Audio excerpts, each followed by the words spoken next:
Hey, everybody. Today is episode Hey. 19. We're talking about resistance. And there's less, everything we've been talking about in a way has to do with resistance. But before I dive into the topic, just remind everyone that you can support our work by visiting www.prophetikimagination.org. We are kind of in the final push for year-end fundraising, and currently we have someone matching or tripling donations. So every donation made before midnight on December 31st will either be doubled if it's like a one-time gift, or tripled. In the case of it being tripled, is someone is tripling every first month on a recurring donation. So if you donate $50 a month, right, that means that this person will give us $150. If you give us $100 one time, she will add another $100. So this is really great for us and also good for you if you care about the work we're doing and have the capacity to make a donation. Now is a great time to do it. Every little bit counts even more than normal because it's either doubled or tripled. So go to prophetikimagination.org, or you can go to our GoFundMe, which you can find a link to that on the top of our Facebook page. So with that, I want to talk about resistance. There's like a lot we could talk about here. One of the pieces that I find interesting is how much people make assumptions about what resistance looks like. So often, we've talked about this before, there's like this separation between like spirituality or psychology, things that we are focused on the interior state of things, and like organizing. And so usually the default setting for people who emphasize spirituality or psychology is that the more you fix what's going on in here or in here, the more it trickles up. And so if you don't have hurt people, they won't hurt people. Which there's some truth to that, but the downside to that is it's profoundly naive about the nature of how social systems function. You can have profoundly good-hearted, innocent-souled people that participate in atrocity because they don't know how to see what's really happening. And there's an emphasis in some contemplative circles to like lean into that and think somehow by doing mindfulness or contemplative prayer or whatever, that you'll be able to perceive social systems accurately.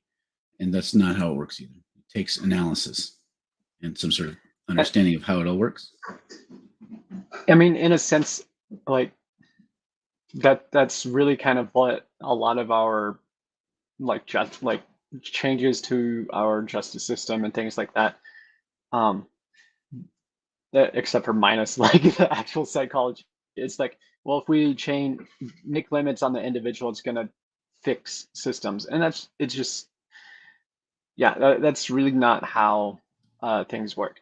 It's kind of like if you could instantly make everyone a good person, you still would have poverty, right? Yep. You would still have the exploitation of like children working cold.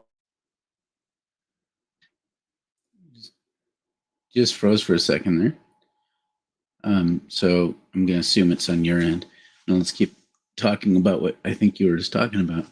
Oh, you're back. I'm gonna probably drop for a second because I'm gonna switch to my Wi-Fi extender and yeah. Okay. So you go ahead and talk. Okay. Yeah, I think you were going to talk about children in coal mines and things. But the basic idea, like if, I use the example with racism a lot, but it could work with any sort of systemic baked-in ideological framework, that if I was some sort of masterful sorceress and could eradicate racism from every individual human heart and mind, we'd still have racism because the systems are self-perpetuating. Basically, everyone who talks about social systems theory in any kind of way at all talks about the poetic nature of systems and to self-duplicating, and then that they'll actually condition our consciousness, because we are fundamentally social creatures. We aren't just psychologically solid individualistic states that then internalize the system. The system helps. This is part of what Foucault talks about, what Judith Butler talks about, and what I'm doing my dissertation with this understanding. Shape us as we are formed. We form into them.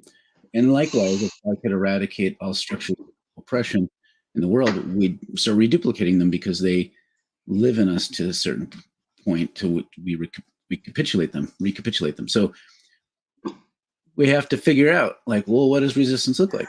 So the people who focus on the social stuff tend to focus on smarter and harder. Like, the idea is if we get 10,000 people onto the streets instead of 2,000, we are 5 times more likely to change the system. No one really ever says it that way, but there's sort of that push towards that. Or to organize and get leverage and get enough of a critical mass to change some sort of policy. And those things are, I mean, I don't want people to think that we're minimizing this shit, because like that stuff's really important, just like being emotionally and mentally and spiritually rooted and healthy is really, really important. But they aren't slam dunks that fix the thing. Yeah. And I think part of the issue is like we really like having easy solutions. And whenever we start dealing about actual like systemic things, it is incredibly complicated. And I don't know, I do kind of think that we built a society on the idea that things are clear and simple. And that's how we end up with like it's how we end up with like evangelicalism, where there's a clear and simple reading of the Bible. And that's not true, but like that is just part of how our culture like wants to work. Is we want a simple, uncomplicated, just fix A and B and we're fine. But it's like, no, we got to deal with the entire alphabet. Like it's an entire process, and it's complicated and it's messy, and that's a lot of work, honestly. Yeah. And, and there's just to put more pieces on the board. I don't know if people are tracking with everything we're saying. Sometimes this sort of stuff seems, my experience in talking about any of this stuff in depth is that people tend to either assume they know exactly what you mean, even though they're not getting some of the nuance. Two, that they disagree and are like overwhelmed by us making it overcomplicated. I get that response. The third, is what I'm hoping to get people towards, is I want to show how complicated the chessboard is, so that we don't engage any of it with any naivete. I don't think the goal is to be overwhelmed by making it complicated. Like, the goal is to become increasingly comfortable with the complexity. So I mean, it's so that we can then enter into it without some sort of assumption that this will fix it, but that we are comfortable enough to keep doing the work and being more discerning about it. Yeah. And that's kind of, I mean, that's a big thing of it too, is like a lot of times, for me, it's easy to get freaked out. Like whenever I think about how interconnected everything is, and it's like, that's way too much work for one person. But in actuality, it's about, I mean, it's about what the other thing that we've been talking about this entire series is discernment. Whenever it comes to what are you doing, how can you engage in the world, like what sphere of influence do you have? And like it's not your job to change the entire capitalistic system that exploits people in the global south, right? Like chances are the people listening to this don't have that kind of power, but you do have the ability to at least think through where you're at in your own social situation and think about it with discernment and find what does work for you. I'm not going to be able to really break all this down, but I thought this would be a good chance for me to share a little bit about the model for discernment that, that kind of informs. Yeah, it informs We how haven't talked CPI about that does stuff. once. No, Yeah, but it's important, and it's like important. Yeah. it's a lot to unpack. I'm Mhm. gonna actually do. I'm gonna be presenting on this at Spiritual Directors International Conference in Awesome. May in Madison, Wisconsin, um, and I have 3 hours to do that, and it won't really be enough because this is a retreat type thing. But I'm gonna just share like. So this is the image that I often throw out. I'm like, whoa, there's a bunch of colors and numbers. Whoop de doo. And then I could break it down now more, but like, here's the thing. Part of why it's important for like what our work is and what I'm doing my dissertation is to really link inner discernment, which, using the kind of the contemplative model generally is that you're giving your attention to uh, the way you're experiencing life, to discerning of spirits. What is life giving and what is death dealing? Consolation and desolation. And that to not be naive and assume that if you do that, you will then perceive the world rightly and then engage the world as a force for good. It doesn't just bubble up like that. But that there's also the social piece, which is we should be using that same kind of framework, looking at what is life giving and what is death dealing in our social systems. And that takes both of those two different moves, take a different set of like questions and tools in a way. And there's different practices built around them. And so what we do at Center for Prophetic Imagination is link them inextricably so that we see them as part of an inward and outward movement that doesn't have any separation. So and there's a whole process to this. There's a lot of research that I've been doing on this, but basically you can see here this attending piece, or like giving your attention to something, moving into naming what you are noticing, both for good or ill, unveiling the things that kind of conceal the truth that you've noticed, and then integrating that to your life. Okay, so here's how it works. If I notice within myself that can never feel like I'm good enough, that I feel lacking in merit, and that I suck and I'm a failure, if I notice those thoughts, I can attend to them and name them for what they are, and even begin to like understand like where it comes from and what the truth is in response to it. And then act. Unveiling is an acting, like how do I act in the truth in a way that counters that lie? How can I express tangibly, and it can be in a small way or a big way, the way in which I actually have worth, right? And then I integrate that to life. But then the social piece is attending to the way that same kind of myth, that same sort of idea is baked into our social systems and realities. Like you can look at this within the social thing could be attending to how it shows up in a church or a family or in society at large. Name how it does that, unveil it, integrate, like, and then see those as, and this part of there's lots of things going on here, but part of what this does is it breaks the notion that I have to have the right ideas, that I'm one of the good liberal people who then tries to change society to be better. Instead, this is a healing and contemplative model. It's so I'm noticing the inner ways in which white supremacy shows up and malforms me, and attending to it for my own benefit, and then turning and seeing how that's those same myths and lies that I've internalized exist in the system, and then trying to show up and act in a way that unveils that, and then seeing that as a kind of a recursive process. Okay, so the bottom line is this is all discernment of spirits, both inward and outward, and seeing that the same malforming spirit that exists in me exists in society, and that the work I need to do is both for my self-interest and for the betterment of society, and that those things need to be in view. This isn't a model for comprehensive systemic change, because there are tactics that need to be developed about what we do about what we see around us. This is a way of framing it spiritually in a way that does not privilege the inner work at the expense of the outer work, which is almost entirely always what's going on in spiritual spaces. So the way we do this, so, I'm just going to leave this up for people to look at if they want while I'm talking. But this kind of model informs how I do things as a spiritual director, and different programmatic things that we do at CPI for sure. But the way we can concretely offer this is to retreats. I'm trying to figure out how and when to have a retreat around this this summer.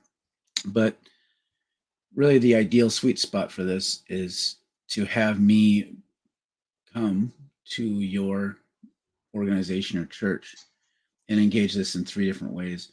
One, a retreat where the people that you want to have present engage in this process, go through it kind of in an inner cycle, then have a series of 8 meetings or more where the same things that have been named in that retreat become a focus for that group to engage in society or their church or their organization, whatever social unit they want to look at.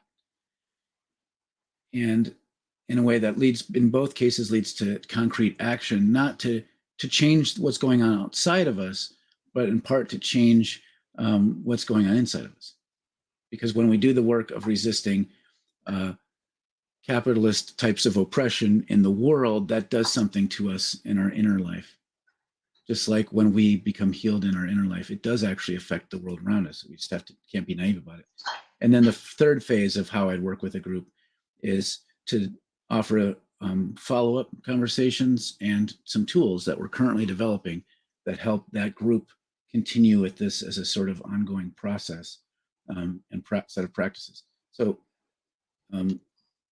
this is, I talk about this stuff all the time indirectly, but really this is a concrete model that is most of my adult life has been kind of like informing this, and then right now I'm doing my dissertation on the theory underneath this, and then I will do additional field research at some point testing how this actually works, like what measurable changes happen in groups as I engage this process. So this is a huge undertaking, but I'd love to have groups be part of the work that we're doing because it's healing and transformative. It's a framework for understanding how we can discern the spirit moving in the world in a way that leads towards liberation. And then it links directly up to like, well, okay, now we've noticed this thing. What are some campaigns we can do? Then you started getting into the strategies of social transformation in a bigger way, but it's rooted and grounded in this. So that's kind of it. That's the spiel, everybody. So if you're interested in that, go to our website and you can send us a message, invite us. It's prophetikimagination.org. And that's not just for churches. That's like, yeah, you'll do this for any organization. Yeah, and the spiritual language is there, and to me, like I believe the Spirit is at working whether or not people invoke the name of the Spirit or not. So any group, this process works wonderfully in a way that doesn't have to be named as overtly religious, because to me, that sort of attending to what is life-giving and death-dealing is a discernment of spirits, even if you don't name it as such. So any organization would benefit from this. In fact, part of what I was doing before the fundraising season was starting to look into ways that. On pause. Yeah, so I've been consulting with consultants and processing with them about how to make this more available as kind of a model to be used in more of a diversity, equity, and inclusion kind of space, but then in different other organizations. So this isn't, to me, this is deeply spiritual, but it doesn't have to be seen as such for it to be helpful.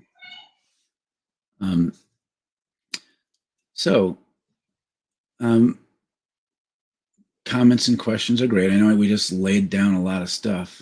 Yeah, we just like laid out a lot of stuff. The basis of your dissertation.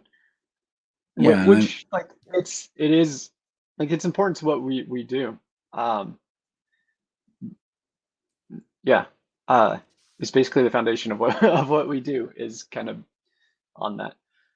Yeah, and I mean it's easy to like, because it's like a little chart with numbers and stuff. Yeah. It's easy to think it's overly simplistic. It's not a heady process. It's a very deep kind of like looking at things and taking time and being slow and giving attention process. So I don't rush through it. It's not a study where we look at charts, Mm-hmm.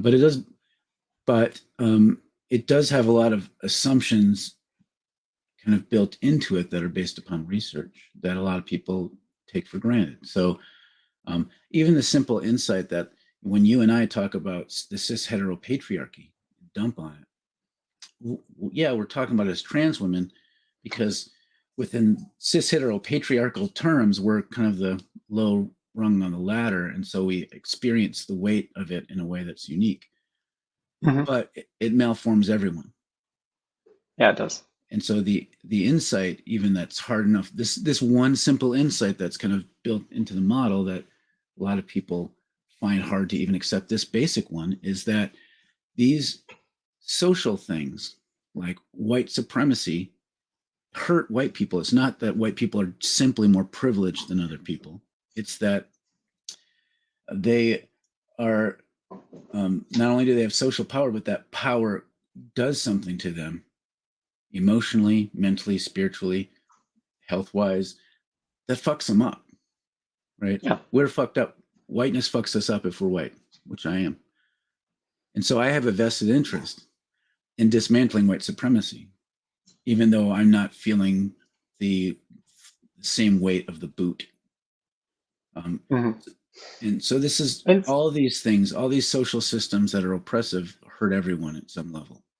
yeah, I mean, in the simplest forms, it's the Prince and the Pauper, which I've only watched the Mickey Mouse version of it, But isn't that but it's the same. that's the one, right? Yeah, it's That's where well, it I came think up. it's an actual story. No, it is. I think it's like it's. But no, that's Is it the Twain? Mickey Mouse one is. Who wrote The I don't Prince and the know. Pauper? Anyways, Arnett's commenting. Let's ask Arnett. Arnett, if you know, let us know. yeah. But yeah, like that's the basic premise. So it's not like something that is unfamiliar to our culture. Like the idea that that norms have negative effects on both the people at the top and the bottom. Like everybody knows about the Prince and the Pauper. Like it's kind of been there within our culture, but whenever we start talking about it in like in a sense that actually affects us, then like for some reason it seems radical, and it's like no, this idea is literally it's been around for for quite a long time actually. Arnett says you've got to see the Prince and the Pauper movie with Oliver Reed. So Arnett does have some knowledge of Prince and the Pauper. I haven't seen that one. So. Arnett is also saying this is wonderful and very timely as it answers a question I urgently needed answered. Glad. To me, it is timely in a lot of ways. And just to make this clear, me in developing this process of discernment is hugely responsible for me finally realizing that I was trans. So to me, it's not an inconsequence. It's not some nerd trip. It's like I've been engaging in training in like discernment models and things, and trying to understand a lot of stuff, the social and the inner, and how they interrelate for a long time. And that kind of inner reflection paired with how I see things showing up in the world, it's part of like help loosen the jar lid, so that it could pop open one day. When will you publish? I would very much like to read it. My dissertation. I'm still. So I'm in the early phases of the dissertation part of my doctoral work, and my goal is I'm working with my first reader, my advisor, to write something that is publishable rather than write a dissertation-y dissertation that then I have to somehow rework. So not like it'll be an easy breezy thing, but what I write hopefully will be done within a couple of years, published then. But in the meantime, I have stuff that is available now, like the stuff on the website, that kind of us showing up in spaces to kind of work people through this model. But also one of the things, the resources that we want to give folks will be kind of like simpler pieces of my dissertation. My dissertation gets into like Hannah Arendt and Michael Foucault and Judith Butler and all kinds of stuff that undergirds this. But the model itself will show up in all kinds of different ways. Like one of the resources that I'm trying to get ready to give groups after I work with them is this action planner. So we have an inaction planner that is kind of done that we have to kind of edit and figure out how to get to print, which just helps people like disengage and just rest and be inactive in intentional ways. And it's kind of a little bit of a whimsical thing there, but it's an important part. Like you can't discern if you can't be at rest at some level. And then kind of the follow-up to that will be an action planner that helps people plan their lives based upon the insights of this model, rather than like, what are the things I have to do? I'm going to put them on the calendar now. Because when we plan our lives that way, we're doing it from following the script, the social script usually. So this is a reframing of things. So like trying to present it in sort of a journal and planning form and some other stuff. So there'll be little things that I'm sure we'll put out that kind of are based off of this. Yeah, you're right. So Arnett says the original story was written by Mark Twain. It was in my noggin. I was second guessing myself. A Christmas Carol 2. Something Avlet. I don't know what that means. I was hoping you knew what that meant. I saw that. I'm like, I don't know what Avlet means. It's like a little toddler's omelet. It's like Avlet. Christmas Carol 2. Yeah, it simultaneously kind of gets at the social system kind of thing. It hurts everyone. But then also, it too has like a most popularized version that is like ostensibly for children, the Muppet Christmas Carol. So there's also the Mickey's Christmas Carol, which that's right, because that's where Ebenezer Scrooge comes from. Yeah, Scrooge McDuck. Scrooge McDuck. I can't be intimidated. I told myself to read it roughly the age of 5 from science fiction writings of Edward Elmer Doc Smith, PhD. Sorry, typo there. What is something Avlet? I want to know. Like, I don't want to live in agonizing. Typo would be Avlet. Like, yeah, like, well, let's see if we can guess before Catherine tells us. Something relevant? I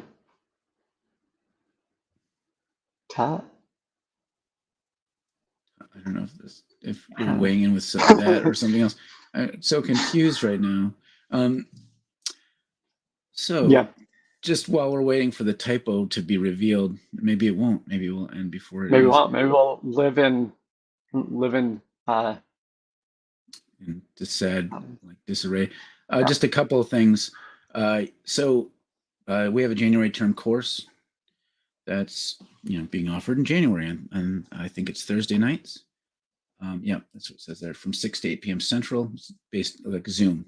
It's like a Zoom course on the Holy Fool, the tradition of the Holy Fool. So I'm hoping people could check that out. It's one of these things where there is a suggested donation for it, but pay what you can. Suggested, the word suggested is not, I'm not speaking on the side of my mouth when I say suggested. It's just like, that'd be good. And if you can give more, great. If you can't, just give what you can. And then also, we are taking applications for our fall 2023 cohort for a 2-year certificate program in spiritual direction and social transformation. So really, this is for people who want to be a spiritual director, sure. And what it'll do is equip you to do that work in a more conventional way, but also in a broader way of taking the tools of discernment and spiritual direction into kind of more social contexts. So because of that social piece, it's also a good program for people who are organizers, activists, people who work in social spaces who want to bring discernment tools into that. So it's kind of a hybrid program. And, there's people who don't fit either of those. Like if you're some kind of ministry, like a pastor would benefit from it. Basically, anyone who has an interest in discernment as a posture and practice being brought into contexts, either one-on-one conversations or in social spaces, to bring about, to be agents of healing and transformation. So check that out. Yeah. There's a couple more comments that have come in. Oh, taught myself to read. I taught myself to read it. Okay, there we go. So I can't be intimidated. I taught myself to read it roughly the age of 5 from the science fiction, right? Okay. So yeah, I'm glad you, so I'm assuming you're responding to my dissertation. I just wanted to let everyone else know who's listening that this stuff might seem heady if you're in a research phase, but my goal is not to like blow people's minds with hard jargon. The goal is to make it accessible, and that's what I'm going to be looking at. Kat says, okay, so I pressed send too soon, but something about, okay, so something about the idea that a wealth hoarding, mean boss person needs a spiritual transformation seems to resonate with a lot of people. Gasp. Mm-hmm. Twitter. Oh, Elon Musk. Elon Musk seems like a name that could be a Dickens character. It's true. Like, yeah. But he's the Elon Musk is the man, like the kind of small-minded enforcer at the orphanage. That's the name. Or he's the person who like walks by the women who are using spindles in the like knitting factory thing, and he wraps their hands with sticks. That's what an Elon Musk character name sounds like. While letting off 75% of them. Yeah. Yeah. He has one of those hats that the top is a little tearing off a little bit. And he's got the gloves with the fingers, so he's barely above being a pauper himself, but he wields his power mightily, like that kind of thing. Well, with that, we went all over the place today. Yeah, we did. We're going to talk more on Friday about resistance, specific examples, just to kind of make it plain. Oh, here's Bev. And explaining your program, what do you mean by develop a plan for your life? It seems like any planning in this area is kiboshed by society and our own inner workings. I guess we all discern and heal that our movements towards a better response. Plan, like by plan for our life, I'm not like talking about 1, 2, 5 year plan. It's just more like looking at the day, week, and month ahead, those units, with discernment. So really, like, there are planners that do this, like, what are my highest priorities? How can I show up with them? But what I want to do is, basically, this is the whole point behind St. Ignatius's examine, which is where you look backward over what has been life-giving and what has been death-dealing, so that as you move through your day, you can be attentive to the things that are likely to give you life. And then you can make decisions accordingly. And so I just want to inform that process even more, so that when people are looking at their day, week, month, they're doing so from a place of being aware as much as they can in that moment anyways, how the social script, social systems confine them, and what things they can commit themselves to, not to change society in a try-hard manner. Because like what ends up happening is leftists or activists in general will feel like they have to do all the standard American script things, and then in their spare time, they'll do the radical stuff. And so it ends up becoming too much, and they burn out. So I just want to take a gentler approach and say, what time do I actually have to work with, and how do I want to use that time in a way that is ultimately life-giving for me and for society, informed by the work I've been doing with this process. You want more? Elon Musk is an Oliver Twist bit character. Yeah, I think that's the person, one of the people that was informing the picture in my head for Elon Musk as a Dickensian figure. With discernment comes perspective. Options look different. That is fundamentally true. This is part of the thing. It's part of the myth of free will that our society foists upon us, is that we have everyone has equal level of choices in society. And so that's why if someone fails, it's their own fault. Like that's the meritocracy myth. But really, the more you discern and the more you act in ways and deviance from the script, the more perspective you have, and the more choices that you can have. Even though it tends to be, if you're on the oppressed end of the spectrum, you have less meaningful choices at your disposal in some kinds of ways. That's very simplistic what I just said, but that's the basic gist. Do the writings of Marcus Aurelius inform any part of your work? Not directly. I mean, I could probably see how he was a Stoic, right? So some of that stuff may have filtered through, just in part of the soup. Yes, good, thanks. That's exactly my place right now, along with realizing I'm queer at 55. Yikes. Not yikes. Congratulations. I mean, to me, it does feel a little bit yikesy because it kind of is. I was 45, which I mean is just this stage of the game is similar. Yeah. I feel like a lot of us always wish we could have realized it sooner, but we realized it when we did, and it's great. Mm-hmm. Welcome, Queer Bev. I haven't seen you since I've only met deeply closeted to yourself, Bev. So I look forward to connecting sometime in the future. Well, we're past time, and we will. Just a little bit. Yeah, pick up more on this on Friday, and Friday will be our last broadcast because it's right before Christmas. And just as a reminder, tell your friends, tell your cousins, tell everyone, everyone you know that we have a double or triple match grant for donations. Basically, we're still shy of 14,000. We need to get to past 20,000. And so really it wouldn't take a lot if everyone did a little bit to get us past that, because then it'll be doubled or tripled. So can I do a soft announcement for people who decide to give monthly?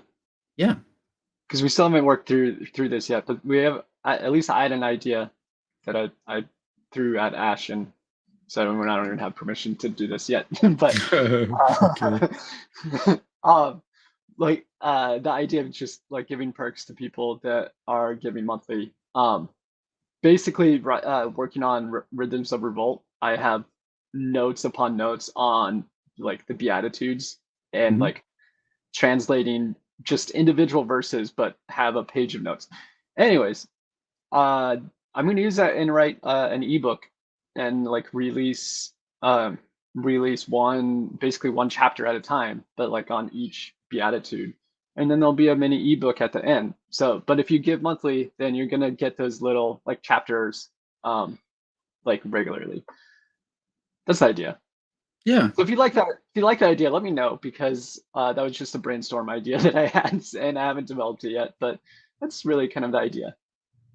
I think there are people that would really be interested in that. So start giving monthly, everybody. You can get a little bit of that goodness. Cool. And then I can do that on other topics, because it's just that's what I have at the moment. So yeah. Well, with that, we'll see you all on Friday, and we'll talk more about resistance. Bye.